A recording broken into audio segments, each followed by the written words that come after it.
BYU students continued a second day of protests of a clarification of the school's honor code. Fox 13's Spencer Joseph spoke to those students today. Love is love.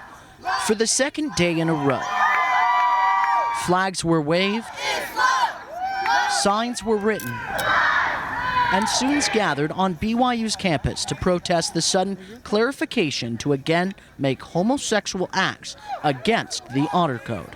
My feelings on what's been going on have been surprisingly strong.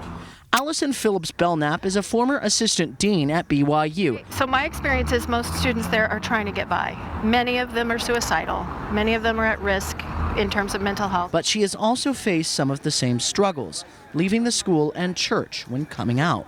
While I was at BYU, towards the end of my time there, my depression, which I've suffered with my entire life, got worse and worse to the point where I experienced multiple suicide attempts and landed in the hospital.